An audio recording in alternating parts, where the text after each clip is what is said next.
Hello everyone. Delhi अधीनस्थ सेवा चयन बोर्ड यानी DSSB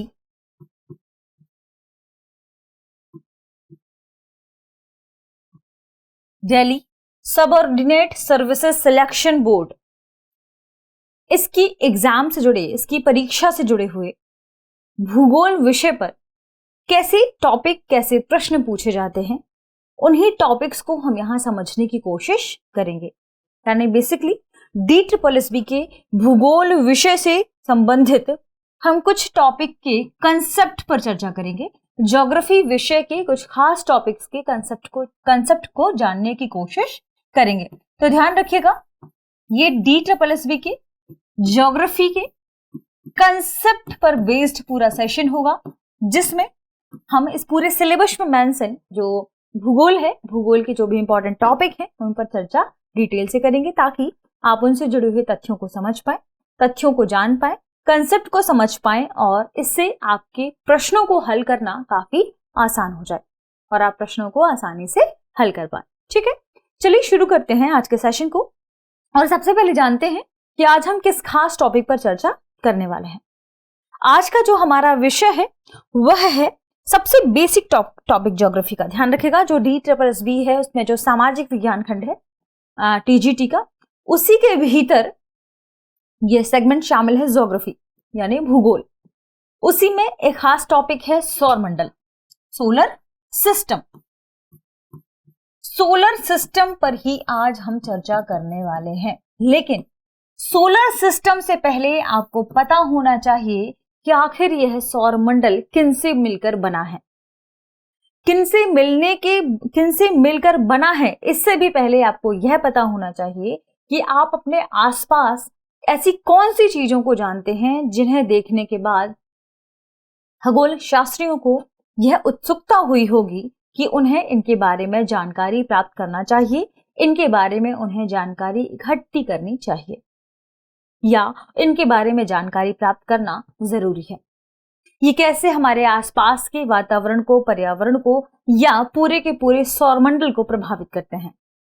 इसी क्रम में सबसे इंपॉर्टेंट बात कि जब आपने शाम को या सूर्यास्त के बाद आसमान को देखा होगा, तो आसमान में आपको कई छोटी छोटी चमकती हुई बिंदुएं दिखाई दी होंगी।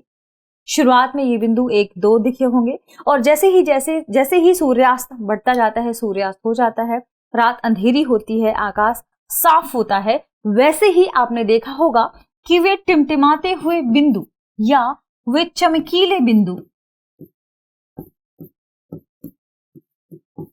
उन चमकीले बिंदुओं की संख्या क्या हो जाती है, बढ़ जाती है। पूरे आकाश में वे चमकीले बिंदु आपको दिखाई देने लगते हैं और उनकी संख्या काफी अधिक हो जाती है। ठीक है, जैसे ही इनकी संख्या बढ़ती है तो आपने यह भी नोटिस किया होगा कि ये जो चमकीले बिंदु हैं, इनकी गणना करना लगभग असंभव है। इनकी आप गणना नहीं कर सकते, यानी ये चमकीले बिंदु क्या है, अगणनीय है। ठीक, इनकी गणना नहीं की जा सकती। ये चमकीले बिंदु आपको आसमान में अलग अलग क्षेत्र में कहीं कहीं टिमटिमाते हुए प्रतीत होते हैं, तो कहीं कहीं ये धुंधले दिखाई देते हैं। ये चमकीले बिंदु आपको आसमान में कहीं टिमटिमाते हुए प्रतीत होते हैं और कहीं आपको ये धुंधले दिखाई देते हैं। क्या आपने कभी सोचा है कि ये टिमटिमाते हुए क्यों प्रतीत हो रहे हैं या धुंधले क्यों दिखाई दे रहे हैं? क्योंकि इनमें एक प्रकाश होता है, इनमें एक ऊष्मा होती है, एक ऊर्जा होती है। ठीक है, जब भी हम बात करेंगे अपने आसपास के क्षेत्र की, आकाश की या इन टिमटिमाते हुए बिंदुओं की, इन चमकीले बिंदुओं के बारे में, तो ध्यान रखिएगा कि ये जो चमकीले बिंदुएं हैं जो हमें टिमटिमाते हुए प्रतीत होते हैं, ये हमारे सौरमंडल में ही मौजूद अलग अलग ग्रह हैं, अलग अलग उपग्रह हैं, अलग अलग तारे हैं। तारे, ग्रह, इनमें डिफरेंस क्या होगा, इसके बारे में जानना हमारे लिए इंपॉर्टेंट हो जाता है। किसमें? सौरमंडल वाले हिस्से में। जैसे हम बात करें कि ये जो टिमटिमाते हुए बिंदु हैं, ये ग्रह कैसे हैं, ये तारे कैसे हैं। जो टिमटिमाते हुए बिंदु हमें दिखाई देते हैं, जिनकी अपनी खुद की ऊष्मा होती है, जिन चमकीले बिंदुओं की अपना खुद का प्रकाश होता है, जिन चमकीले बिंदुओं या खगोलीय पिंड, ध्यान रखिएगा, जो ये चमकीले बिंदु आपको दिखाई दे रहे थे इन्हें खगोलीय पिंड कहा जाता है, इन्हें खगोलीय पिंड कहा जाता है। और इन्हीं खगोलीय पिंडों की जब हम बात करेंगे तो वे खगोलीय पिंड जिनका अपना प्रकाश होता है, जिनकी अपनी ऊष्मा होती है, जो अपने प्रकाश से क्या होते हैं, प्रकाशित होते हैं,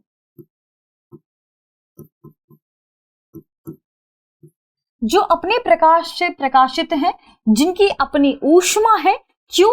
क्योंकि ये गैसों से निर्मित हैं। क्यों इनके पास ऊष्मा है, क्यों ये अपने प्रकाश से प्रकाशित हैं? ध्यान रखिएगा, ये खगोलीय पिंड गैसों से निर्मित हैं और ये गैसों से निर्मित खगोलीय पिंड जिनका अपना प्रकाश है, जिनकी अपनी ऊष्मा है, ये तारे कहलाते हैं।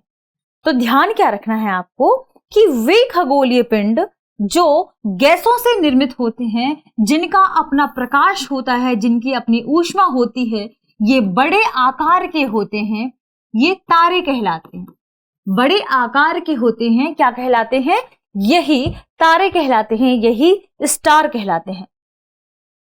ठीक है, और ध्यान रखिएगा कि बहुत बड़ी मात्रा में चूंकि इनका क्या होता है, प्रकाश और ऊष्मा का उत्सर्जन होता है, क्या बहुत बड़ी मात्रा में इनसे प्रकाश और ऊष्मा का उत्सर्जन होता है, प्रकाश और ऊष्मा का उत्सर्जन होता है, और यही प्रकाश और ऊष्मा अन्य खगोलीय पिंडों को भी क्या करती है, प्रकाशित करती है।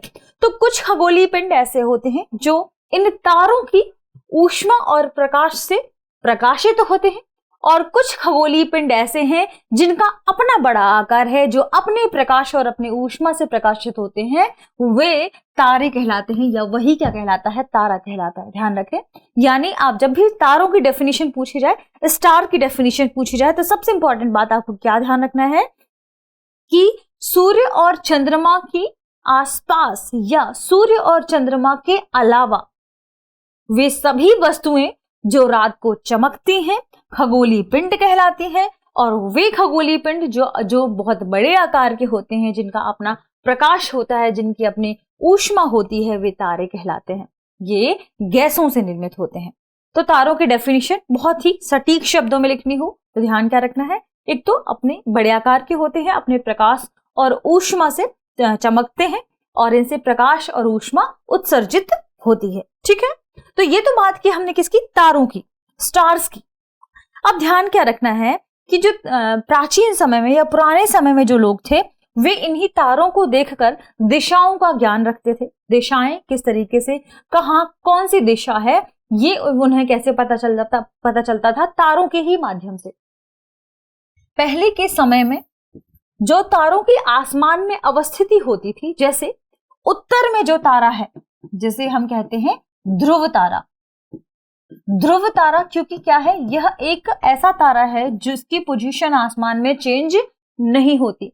यह तारा अपनी पोजीशन, अपनी स्थिति को लेकर क्या है, स्थिर है। ध्रुव तारे की लोकेशन को देखकर यह पता लगाया जाता था कि यह उत्तरी दिशा है। तो तारों को देखकर प्राचीन समय में, जब समय घड़ी खगोल शास्त्र इतना विकसित नहीं हुआ था, तब लोग क्या करते थे, दिशाओं का अनुमान लगाते थे। घड़ी से संबंध यहाँ पर किसका है, दिशा सूचक घड़ी से, ध्यान रखिएगा। ठीक है, तो जब पहले के समय में दिशाओं का अवलोकन किया जाता था तो वह तारों के माध्यम से किया जाता था, ध्यान रखिएगा। और जो सप्तऋषि एक तारा समूह है, तारा मंडल है, जिसे हम कहते हैं क्या, सप्तऋषि। सप्तऋषि तारा मंडल, इसी को देखकर और इसके सीध में ठीक ऊपर उत्तर की तरफ जो तारा हो उसे हम ध्रुव तारा कहते थे। ठीक है, ये आपको ध्यान रखना है, इससे जुड़ा हुआ ये क्या है, एक कंसेप्ट है जिसे आप ध्यान रख सकते हैं। एक और खास बात ध्यान रखिएगा कि जो तारे हैं इनसे निर्मित अलग अलग प्रकार के समूह हैं। तारों से निर्मित अलग अलग प्रकार के समूह होते हैं, इन्हें अलग अलग नाम से जाना जाता है, जिन्हें नक्षत्र मंडल के नाम से जानते हैं। ध्यान रखिएगा, तारों के समूह को हम क्या कहते हैं, नक्षत्र मंडल कहते हैं, क्योंकि हो सकता है इस तरीके से भी कोई प्रश्न फ्रेम किया जा सके। नक्षत्र मंडल किसे कहते हैं, नक्षत्र मंडल में निम्नलिखित में से कौन सी चीजें शामिल होती हैं।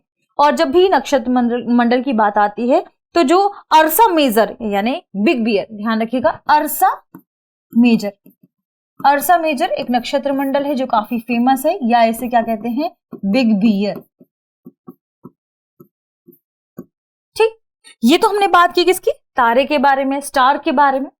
अब सौर मंडल में ही जब हम ऊपर की ओर देखते हैं तो एक इंपॉर्टेंट चीज है, वह है ग्रह। एक इंपॉर्टेंट, आप इसे वस्तु के रूप में रख सकते हैं सौर मंडल में, वह है क्या, ग्रह, जिसे कहते हैं प्लैनेट। ठीक है, ग्रह या प्लैनेट ग्रीक भाषा के शब्द, ध्यान रखिए, ग्रीक भाषा के शब्द प्लेनेटिया से मिलकर बना है। ठीक है, ग्रीक भाषा के शब्द प्लेनेटिया से मिलकर बना है। और जब आपसे पूछा जाए कि प्लेनेटिया का अर्थ क्या होता है, तो उस समय ग्रीक भाषा में इसका मतलब लिया जाता था परिभ्रमक, जो चारों ओर क्या कर रहा हो, घूम रहा हो, उसे कह दिया जाता था प्लेनेटिया, मतलब क्या, परिभ्रमक। ठीक है, तो आपको ध्यान रखना है किस शब्द से लिया है, ग्रीक भाषा के प्लेनेटिया शब्द से इसी का अर्थ निकालकर प्लेनेट कर दिया गया, जिसे हम ग्रह के रूप में जानते हैं। अब बात आती है कि आखिर ग्रह क्या होते हैं, और हमने सौर मंडल में विभिन्न ग्रहों के बारे में पढ़ा है, तो उन ग्रहों के बारे में जानने से पहले जरूरी है कि ग्रह क्या होते हैं यह समझा जाए। ग्रह के बारे में आपको ध्यान रखना है, वे खगोलीय पिंड, वे खगोलीय पिंड जिनका अपना प्रकाश और ऊष्मा नहीं होती, जिनका अपना प्रकाश और ऊष्मा नहीं होती, वे तारों के प्रकाश और ऊष्मा से प्रकाशित होते हैं, वे कहलाते हैं ग्रह। ध्यान रखिएगा, अपना इनका प्रकाश तो ऊष्मा नहीं होती, तारों के प्रकाश और ऊष्मा से प्रकाशित, और ऊष्मा से प्रकाशित होते हैं, प्रकाशित होते हैं, वे क्या कहलाते हैं, वे ग्रह कहलाते हैं, वे प्लेनेट कहलाते हैं। अब आपको दो शब्दों में अंतर ध्यान रखना है, क्या, ग्रह और ग्रह। ठीक है, जब यह ग्रह की बात की जाती है, यानी हम एक खगोलीय पिंड के बारे में चर्चा कर रहे हैं, तो यह क्या होगा, ग्रह होगा। और जब बात की जाएगी ग्रह की, ध्यान रखिए, जब बात की जाएगी ग्रह की, ग्रह मतलब हम बात कर रहे हैं एक घर की। ठीक है, इन दो शब्दों में अंतर।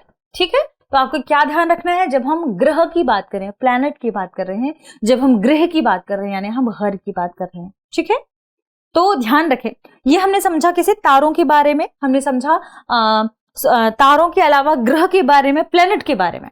अब हम समझते हैं सौर मंडल के बारे में, सोलर सिस्टम के बारे में। तो एक शब्द ध्यान रखिए, सौर मंडल। सौर मंडल क्या है, तो सौर मंडल में ध्यान रखें, सौर मंडल में सूर्य है, सूर्य के अलावा ग्रह है, उपग्रह है। ठीक है, कुछ अन्य खगोलीय पिंड हैं, जैसे पुच्छल तारे।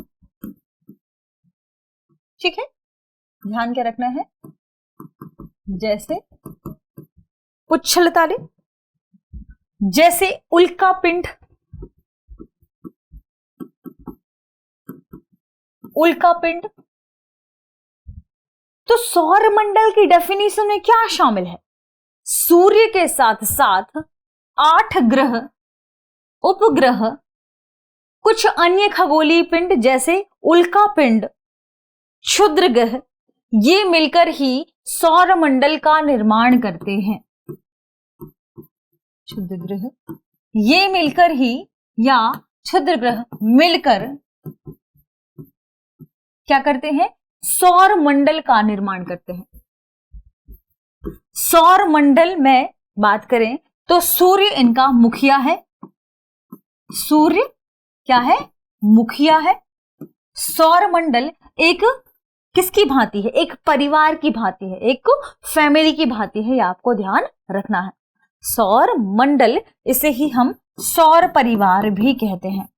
तो सौर परिवार में क्या क्या शामिल है, ये भी आपको ध्यान होना चाहिए, ध्यान रखना है आपको। क्या याद रखना है कि इसमें सूर्य शामिल है, 8 ग्रह शामिल है, इनके उपग्रह शामिल है, कुछ अन्य खगोलीय पिंड जैसे उल्का पिंड शामिल है, कुछ अन्य खगोलीय पिंडों में क्षुद्र ग्रह भी आ जाते हैं। इन सभी से मिलकर जो सौर परिवार बनता है वही सौर मंडल है और सूर्य इनका मुखिया है। सूर्य क्या है, इसका मुखिया है।